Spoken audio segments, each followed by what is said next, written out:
Hello guys, അപ്പോൾ നമ്മുടെ വീട്ടിലുള്ള കോഴികളൊന്നും അടകിടക്കാത്തത് കൊണ്ട് നമ്മളൊരു ഇൻക്യുബേറ്റർ വാങ്ങിയിട്ടുണ്ട്. ഇനി അതിലൊന്ന് പരീക്ഷിച്ച് നോക്കാമെന്ന് വിചാരിച്ചു. മൊത്തം 60 മുട്ട വരെ കൊള്ളുമെന്നാണ് പറഞ്ഞത്. നമ്മൾ 40 അടുപ്പിച്ച മുട്ടയാണ് എടുത്തിട്ട്.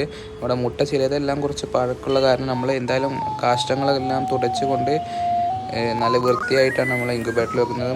കുറച്ച് വെള്ളമെല്ലാം ഒഴിച്ച് നമ്മൾ ഓരോ മുട്ടയായി നമ്മൾ ഇൻക്യുബേറ്ററിലിട്ട് ഇറക്കി വെക്കുകയാണ്. മൊത്തം 40 അടുപ്പിച്ച് മുട്ടയാണ് നമ്മൾ ഈ പ്രാവശ്യം വെച്ചിട്ടുള്ളത്. പിറ്റേന്ന് രാവിലെ തന്നെ നമ്മുടെ അമ്മക്കോഴി 8 മാസത്തിന് ശേഷമാണ് അടുത്ത അടകെടുക്കാൻ തുടങ്ങുന്നത്. അപ്പോൾ പിറ്റേന്ന് രാത്രി തന്നെ ഞാൻ ഒരുമിച്ച് ഇട്ട് കൊടുക്കാവുന്ന രീതിയിൽ അപ്പോൾ നമ്മളെ മരപ്പൊടിയിലാണ് നമ്മൾ ഇപ്രാവശ്യം അടകെടുത്തുന്നത്.